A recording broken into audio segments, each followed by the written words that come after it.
चरक संहिता के अध्ययन हेतु आप सभी का स्वागत है। हम चरक संहिता के सूत्र स्थान के 27वें अध्याय अनपन विधि अध्याय का अध्ययन कर रहे हैं। यह अनपन चतुष्क का तृतीय अध्याय है और इस अध्याय के अंतर्गत हमारे भोज्य पदार्थों के गुण कर्म को कहा गया और साथ ही उनके सेवन विधि को भी कहा गया। आज हम उसी का ही अध्ययन करेंगे और अब से पूर्व किए गए अध्ययन की रिकॉर्डेड वीडियो इस चैनल पर उपलब्ध है, आप उनको देख सकते हैं। यहाँ सेवन विधि में कुछ सावधानियां भी बताई गई हैं। आज वहीं से आरंभ करेंगे कि सभी शूक धान्य और शमी धान्य 1 वर्ष के पुराने होने पर श्रेष्ठ माने जाते हैं और पुराने धान्य प्राय रुक्ष होते हैं और 1 वर्ष के अंदर के धान्य पचने में गुरु होते हैं। शूक धान्य यानी चावल, गेहूँ, जौ आदि और शमी मतलब 2 दल वाले दालें जिसमें आती हैं, मूंग की दाल, उड़द की दाल, अरहर, चना, ये सभी। और इन दोनों के बारे में ये कहा गया कि इनको पुराना करके खाना चाहिए। जब ये ताज़े होते हैं यानी जब फसल पककर कटती है और वो जो अन्न हमें मिलता है वो पचने में गुरु होता है, यानी वो देर से पचता है और वह कफ को भी करने वाला है। लेकिन अगर इसी अनाज को हम 1 साल के लिए रख देते हैं और फिर उसका प्रयोग करता है तो यह रुक्ष होता है और लघु होता है, यानी यह पचने में सरल होता है। तो स्वास्थ्य की दृष्टि से हमेशा पुराना अनाज हितकारी कहा गया है। और जो अन्न द्रव्य खेत में बोने पर यथाशीघ्र उत्पन्न होते हैं वे अपनी जाति के अन्य द्रव्यों से अधिक हल्के होते हैं। और एक विशेष बात कही कि अगर एक ही जाति में अलग अलग तरह की स्पीसीज उगाई जाती है और उसमें से भी जो पहले पककर तैयार होगी वो तुलना में लघु होगी और जो बाद में पकेगी वो तुलना में गुरु होगी। इसे उदाहरण से समझ सकते हैं कि चावल की कई किस्में हैं, उनमें से एक किस्म 60 दिनों में पककर तैयार हो जाती है, इसी को ही हम षष्टिक चावल भी कहते हैं। और बाकी चावल लगभग 3 महीने या 4 महीने में पककर तैयार होते हैं। अब अगर हम इन दोनों की तुलना करें तो षष्टिक चावल लघु हैं, सुपाच्य हैं और जो 3 महीने में या 4 महीने में पककर तैयार होंगे वो गुरु होंगे। तो इस तरह से ये सभी के लिए कहा गया कि जो भी जल्दी पककर तैयार होगा वो लघु होगा। और आगे दालों के बारे में कहा कि छिलका निकालकर युक्तिपूर्वक भूनकर बनाई गई दाल हल्की होती है। तो दालों में जब हम उसको भिगोकर और फिर उसका छिलका उतार कर बनाते हैं वो भी तुलना में लघु हो जाती है।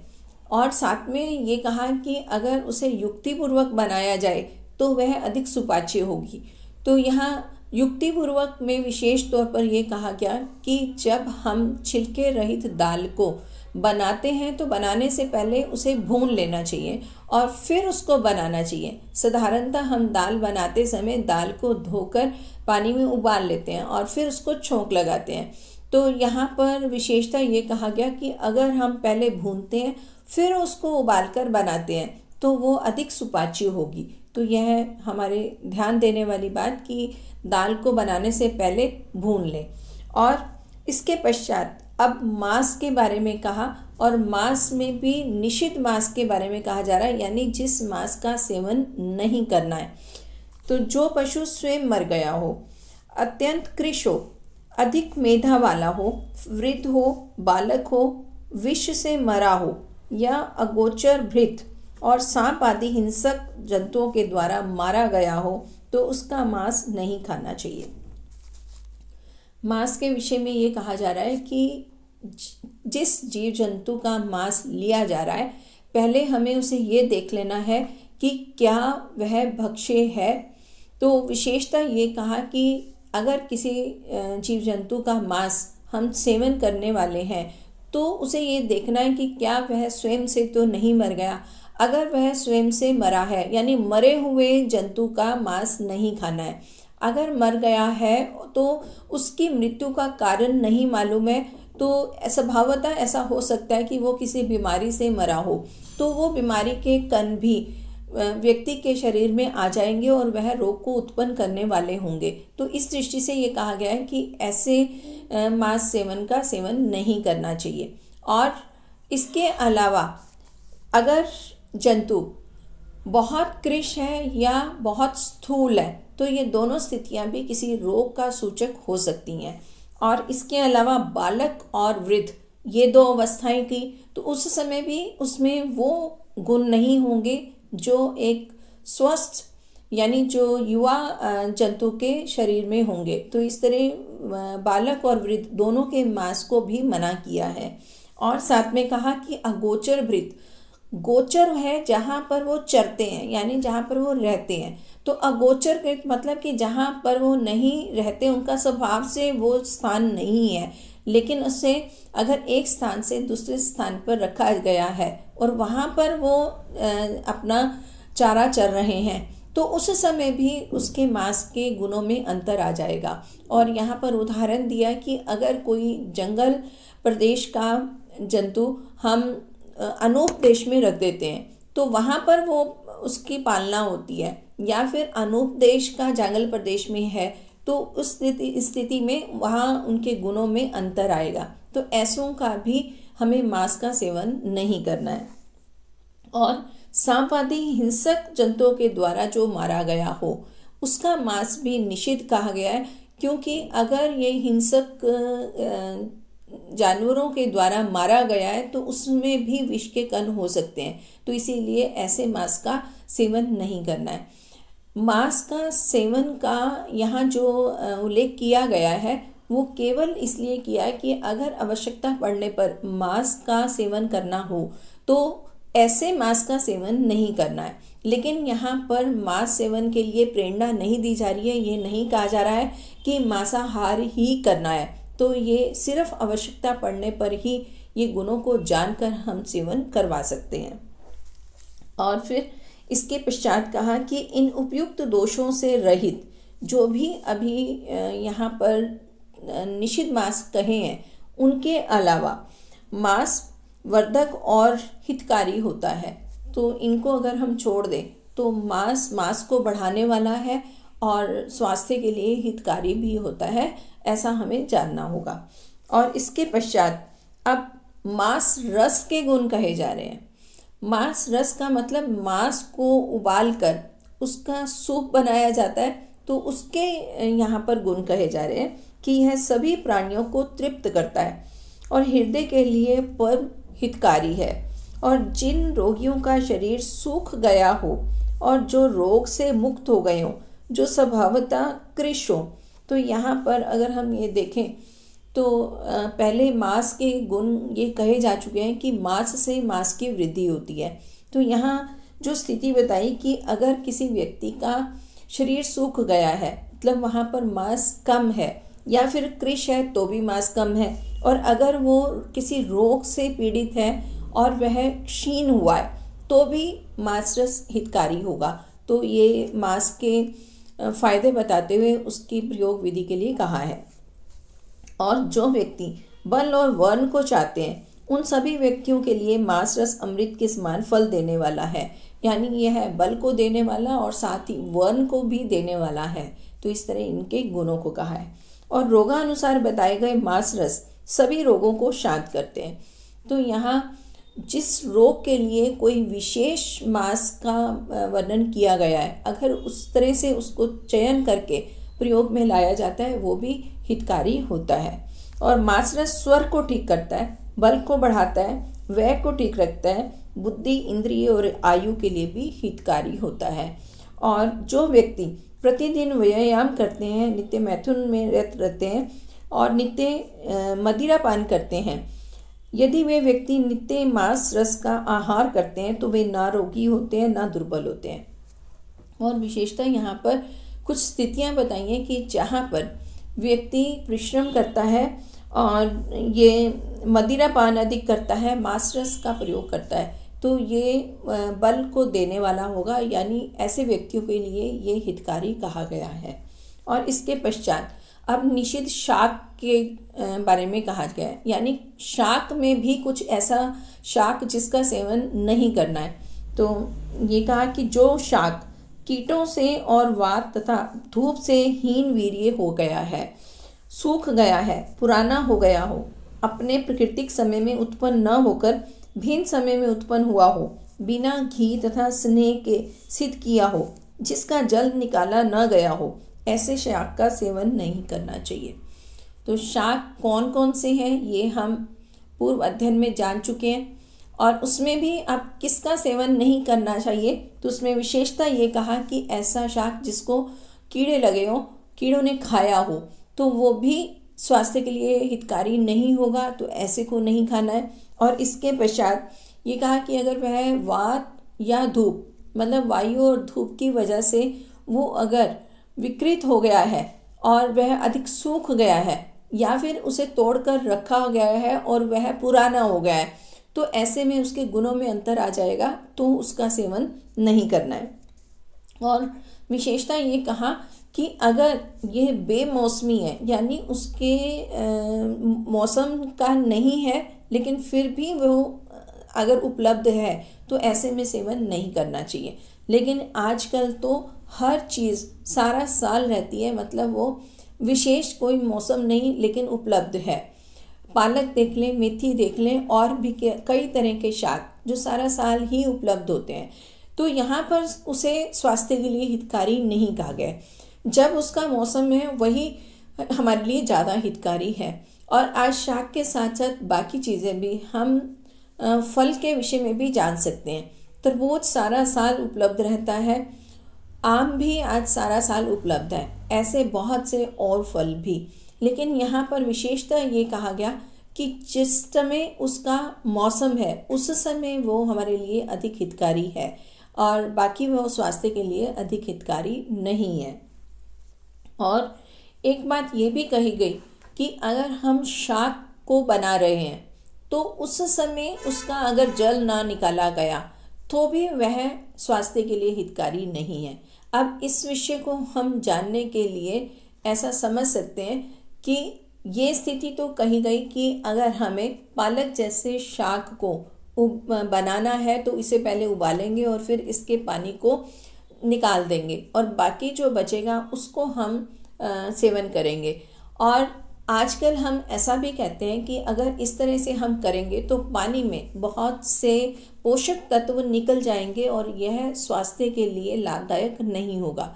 तो ये दोनों ही स्थितियाँ, अगर हम आयुर्वेद का पक्ष देखें तो अगर हम इसको पानी समेत ही बनाते हैं और उसका सेवन करते हैं तो यह गुरु हो सकता है, और गुरु के अलावा उसमें वो तत्व हो सकते हैं जिनकी हमारे शरीर को अधिक आवश्यकता नहीं है। अगर हम इसका अधिक सेवन करते हैं तो यह हमारे स्वास्थ्य के लिए नुकसानदायक हो सकता है। इसीलिए इस पानी को निकालने का यहाँ पर निर्देश दिया गया है। तो हम दोनों ही स्थितियों में ऐसा समझकर इसका प्रयोग कर सकते हैं। और लेकिन विशेषता यहाँ पर यही कहा गया है कि शाक आदि में जो एक्स्ट्रा पानी होता है उसको निकाल देना चाहिए और फिर उसके बाद उसका सेवन करना चाहिए। और अब निषिद्ध फल के बारे में कहा कि किन फलों का सेवन नहीं करना चाहिए। जो फल अत्यंत पुराने हो गए हों, कच्चे हों और जिनमें कीड़े लग गए हों, और व्याल, सांप आदि विषैले जंतु अपना विष छोड़ गए हों, बर्फ तथा धूप से जो विकृत हो गए हों और अनुचित काल या देश में उत्पन्न हों, और जो फल सड़ गए हों, वे अच्छे नहीं होते हैं, अतः उनका सेवन नहीं करना चाहिए। जिस प्रकार निषिद्ध शाक कहा है उसी प्रकार निषिद्ध यहाँ पर फल भी कहे हैं। तो फलों में विशेषता ये कहा कि अगर फल पुराने हो गए हैं और उसमें अगर कोई कीड़ा लगा हुआ है या किसी जीव जंतु ने उसको खाया हुआ है, यानी उनका जूठा भी फल हमें नहीं खाना है। इसमें भी रोग के कीटाणुओं की संभावना हो सकती है, इसलिए ये निषिद्ध कहे गए हैं।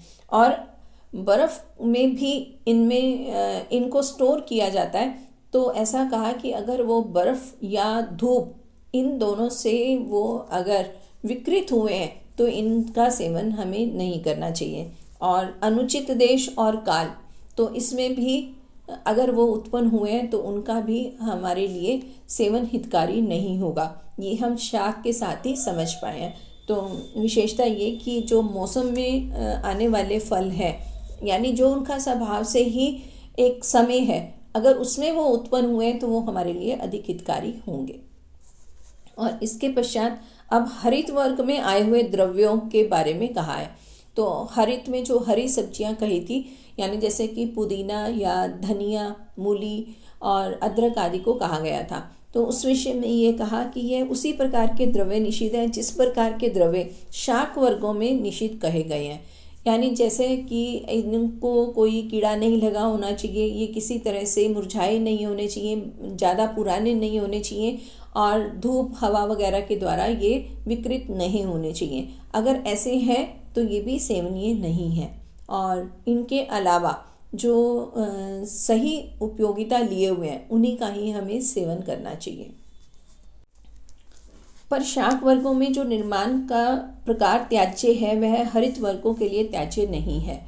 हमने शाक वर्ग के बारे में दो बातें को जाना था कि एक तो उसे बनाते समय स्नेह की मात्रा को मिलाना है, क्योंकि वो रुक्ष होते हैं, तो रुक्षता को कम करने के लिए घी या तेल का मिलाना आवश्यक होता है। दूसरा उसमें कहा गया था कि उसको बनाते समय पानी को निकाल देते हैं और फिर उसका सेवन करते हैं। तो यहाँ पर ये कहा कि ये दोनों ही बातें हरित वर्ग के लिए ज़रूरी नहीं है, तो उनके लिए विशेष तौर पर ये ज़रूरी नहीं कहा गया है। और इसके अलावा अब मदिरा, जल, दूध, दही आदि के विषय में ग्राह्य और त्याज्य का निश्चय इन्हीं के वर्गों में कहा गया है। हमने इसी अध्याय में मदिरा के गुण और फिर उनकी सेवन विधि के बारे में जाना था। इसी प्रकार हमने जल के विषय में जाना। कई तरह के यहाँ पर जल बताए गए थे और कौन सा जल कैसे सेवन करना चाहिए वो भी बताया जा चुका है। इसी प्रकार अब दूध और दही के विषय में भी वहाँ पर कहा जा चुका है। अलग अलग तरह के दूध बताए थे, जैसे गाय का दूध, भैंस का दूध, बकरी का दूध, और फिर उनके सेवन विधि को भी कहा गया था। तो इसीलिए यहाँ पर अब उसे दोबारा से नहीं कहा जा रहा है, ये पहले से ही कहा जा चुका है। अब यहाँ पर एक और बहुत महत्वपूर्ण विषय लिया गया, वो है अनुपान। अनु का मतलब है पश्चात। अब आहार विषय चल रहा है तो अनुपान की बात कर रहे हैं, तो इसका मतलब ये कि आहार के पश्चात जो भी द्रव पदार्थ लिया जाएगा उसे अनुपान कहेंगे। और अनुपान के साथ एक और शब्द भी प्रयोग किया जाता है, वो है सहपान। मतलब आहार के साथ ही जिसका सेवन किया जाता है उसे सहपान करते हैं। और आयुर्वेद में औषधियों के सेवन में भी अनुपान और सहपान की बहुत महत्व है। जो भी द्रव पदार्थ औषधि के पश्चात लिया जाता है उसे अनुपान कहते हैं, और जो औषधि किसी द्रव पदार्थ के साथ मिलाकर ली जाती है तो वहाँ पर उसे सहपान कहते हैं। तो विशेषता यहाँ पर अनुपान के विषय में कहा जा रहा है कि जो पेय पदार्थ आहार द्रव्यों के गुणों से विपरीत गुण वाला होता है और वह अन्य द्रव्यों का उचित अनुपान होता है, और वह अनुपान धातुओं का विरोधी नहीं होना चाहिए। तो विशेषता यहाँ पर ये कहा कि जो हम आहार द्रव्य का सेवन कर रहे हैं तो उसके पश्चात जो अनुपान किया जाएगा उस द्रव पदार्थ का गुण आहार द्रव्य के गुण से विपरीत होना चाहिए।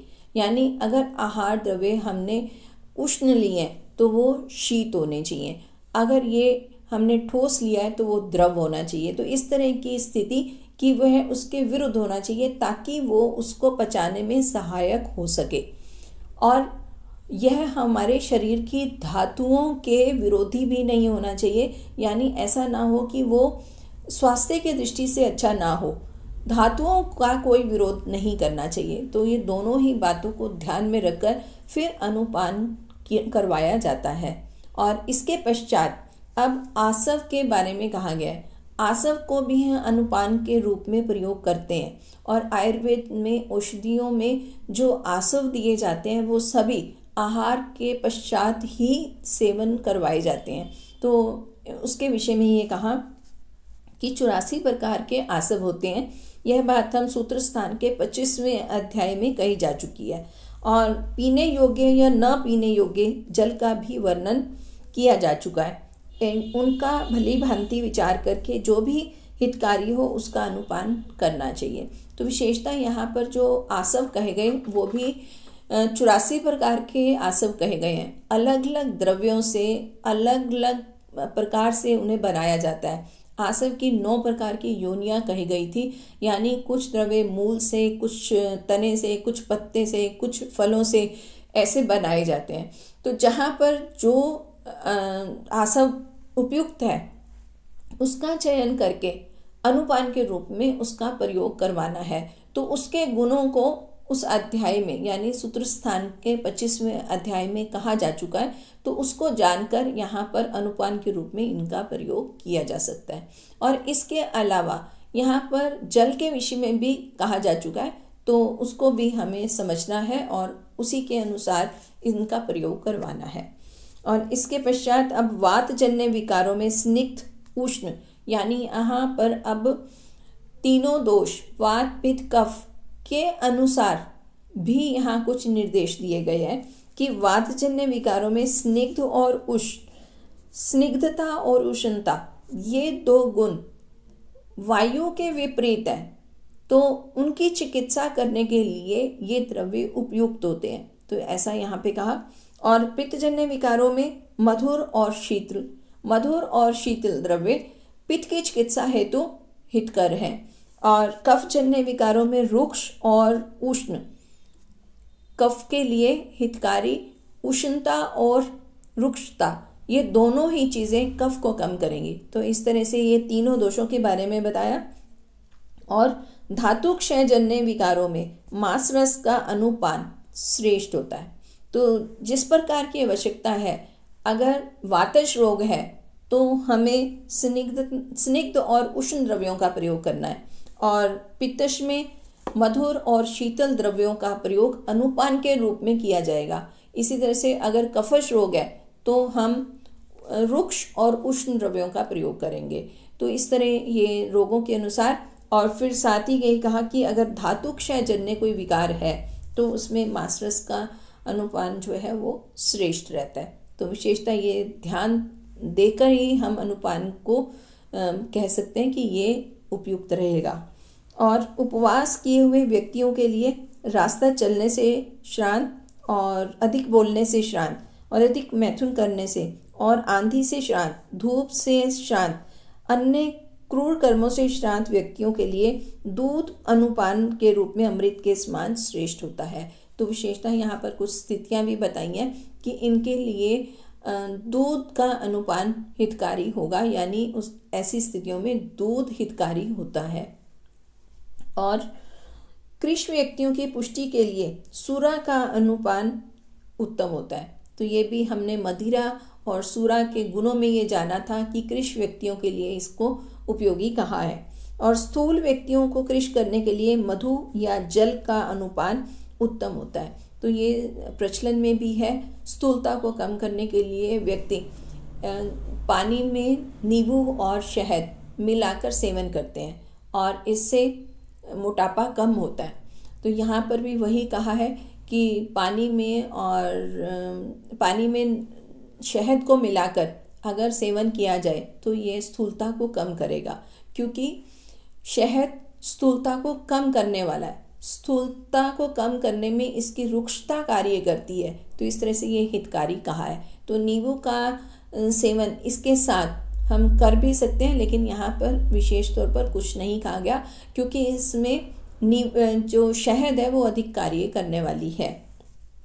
और इसके अलावा मंद अग्नि से पीड़ित और अनिद्रा, तंद्रा, शोक, भय, क्लम से पीड़ित व्यक्तियों के लिए, और जिन लोगों को मद्य तथा मांस सेवन का अभ्यास है उन लोगों के लिए मद्य का अनुपान श्रेष्ठ माना गया है। तो यहाँ हमने मद्य के गुणों में ये मद्य के गुण जाने थे कि ये मद अग्नि को बढ़ाता है, मतलब ये जठराग्नि को बढ़ाने वाला है। और अगर व्यक्ति को नींद नहीं आती है, तंद्रा रहती है, शोक और भय है, तो उस समय भी मदिरा उपयोगी होती है। तो यहाँ पर यह भी ध्यान देना होगा कि मदिरा का जब हम प्रयोग करवा रहे हैं तो वो कितना कारगर है। मदिरा का प्रयोग करने से उस समय तो उसमें राहत मिल सकती है, लेकिन क्या लंबे समय तक उसके सेवन से उसको राहत मिलने वाली है? तो कारण को जानकर भी हम इसका उपयोग समझ सकते हैं और करवा सकते हैं, लेकिन ये व्यक्ति की या रोगी की अवस्था के अनुसार ही होगा। और इसके अलावा ये भी कहा कि जो मद्य या मास्टर्स के अभ्यासी हो गए हैं, मतलब यूज टू हैं, वो उनके लिए भी ये हितकारी होगा, क्योंकि उनकी शरीर की वो ज़रूरत बन गई है, आदत बन गई है। हालांकि मद्य का सेवन अधिक करने से भी बहुत रोग उत्पन्न होते हैं। विशेषतः यह यकृत के लिए लाभकारी नहीं है। जो भी इसके अभ्यासी हैं वो यकृत के रोगों से अधिक पीड़ित होते हैं, तो ये विशेष ध्यान देने वाली बात है। लेकिन जो भी उसके तत्कालिक प्रभाव पड़ते हैं उनको यहाँ पर कहा गया है। अब इसके अलावा अनुपान सेवन के लाभ बताए जा रहे हैं कि अब इसके बाद अनुपान का कर्म कह रहा हूँ। अनुपान से तृप्ति होती है और यह शारीरिक धातुओं को पूर्ण करता है और खाए हुए पदार्थों को आमाशय से अधोभाग से सुखपूर्वक ले जाता है। खाए हुए अन्न के संहित भाव को टुकड़े टुकड़े कर देता है। खाए हुए अन्न में कोमलता लाता है और उसे गीला करता है। आहार को पचाता है। यदि कोई आहार द्रव्य पचने में गुरु होता है तो वह शीघ्रता से सुखपूर्वक पचने योग्य बनाता है। उस आहार को शरीर के सभी भागों में शीघ्र फैलने योग्य कर देता है। तो यहाँ पर अनुपान यानी भोजन करने के पश्चात या औषधि सेवन करने के पश्चात जो द्रव पदार्थ दिया जा रहा है उसके फायदे बताए हैं कि वो एक तो आमाशय से उसे नीचे की तरफ ले जाने वाला होगा, उसके पाचन में सहायक होगा और उसको छोटे टुकड़ों में बांटने में भी वो सहायता कर रहा है। वो भी एक पाचन का ही भेद होगा, मतलब वो पाचन क्रिया में ही सहायक हो रहा है। और इसके अलावा ये कहा कि ये जो द्रव्य गुरु होते हैं, देर से पचने वाले हैं, उनको भी ये पचाने में सहायता करता है। तो इस तरह से ये कुछ उसके फायदे बताए हैं। तो अनुपान को हमें विशेष चयन करना है, वो हमें रोग के अनुसार, व्यक्ति के अनुसार, उसकी जठराग्नि के अनुसार करना होगा और फिर उसका सेवन करवाना होगा। और इसके पश्चात अनुपान उचित रूप से सेवन करने से मनुष्य को शीघ्र तृप्त कर देता है। यह आयु के लिए और बल वृद्धि और बल संरक्षण के लिए आहार को सुखपूर्वक पचाता है। तो ये हम इसके अनुपान के गुणों को जान चुके हैं, तो उसी के अनुसार इसका सेवन करवाना है। अब यहाँ पर एक बहुत महत्वपूर्ण विषय और लिया गया है, वो है जल के विषय में।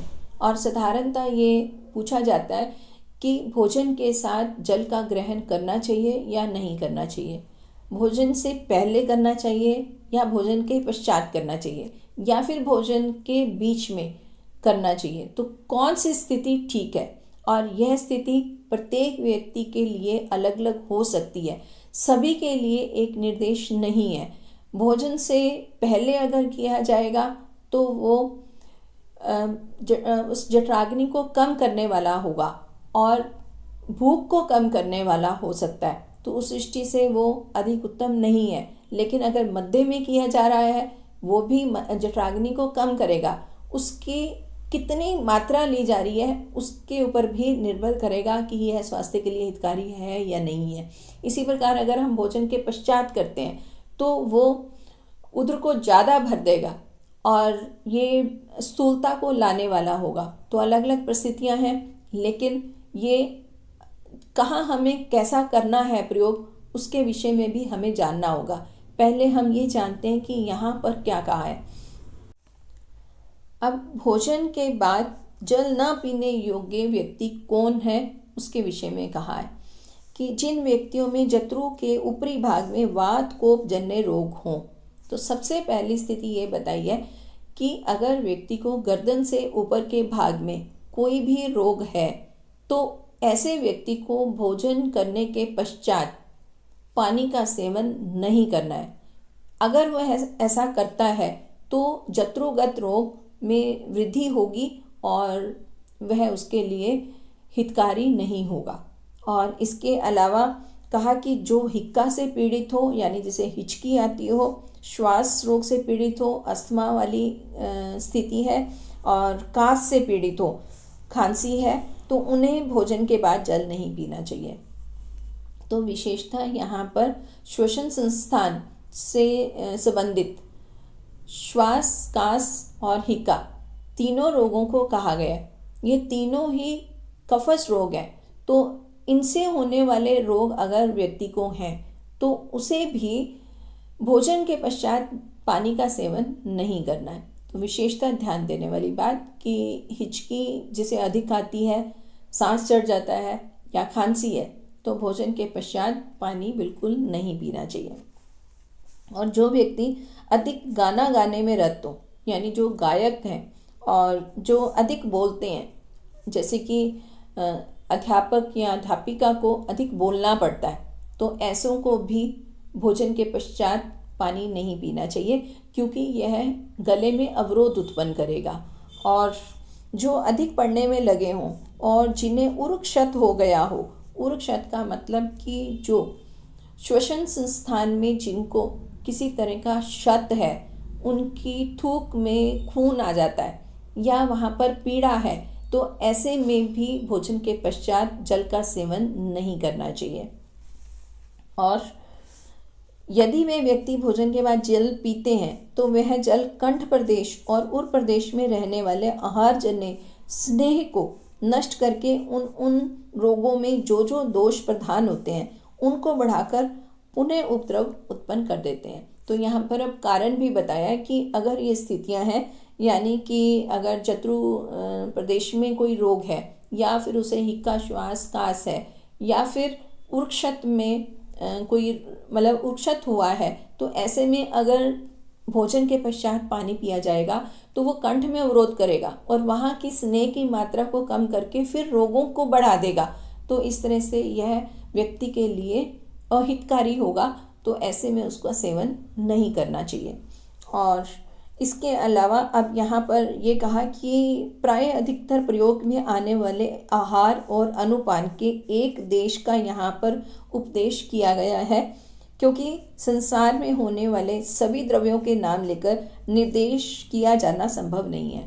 तो ये कहा कि यहाँ पर कुछ ही द्रव्यों के लिए, मतलब कुछ चीज़ों के लिए यहाँ पर अनुपान के रूप में जो प्रयोग किए जाते हैं उनके विषय में बताया गया है, लेकिन जो संसार में और बहुत से द्रव्य हैं जिनके बारे में यहाँ पर नहीं कहा गया है, तो इनको समझकर उनका भी प्रयोग विधि पूर्वक करना चाहिए। यानी कहाँ करना है कहाँ नहीं करना है, तो ये युक्ति लगाकर उसका प्रयोग कर पाएंगे। आगे ये कहा जा रहा है कि जिस प्रकार संसार में जो भी द्रव्य हैं वे सभी औषध से बाहर नहीं हैं, और उसी प्रकार जिन अन्न और पान का यहाँ उपदेश नहीं दिया गया, वे सभी द्रव्य जिस देश में उत्पन्न होते हैं उन देशवासी मनुष्यों के कहने के अनुसार उन अन्न पानों के गुण और कर्म का ज्ञान करना चाहिए। तो विशेषता यहाँ पर ये कहा है कि संसार में कोई भी द्रव्य को हम औषध कह सकते हैं, यानी कोई भी द्रव्य व्यर्थ नहीं है, उसकी कोई ना कोई उपयोगिता है, और अगर हम उसकी उपयोगिता को अच्छे से समझ जाते हैं तो उसको औषधि के रूप में हम प्रयोग कर सकते हैं।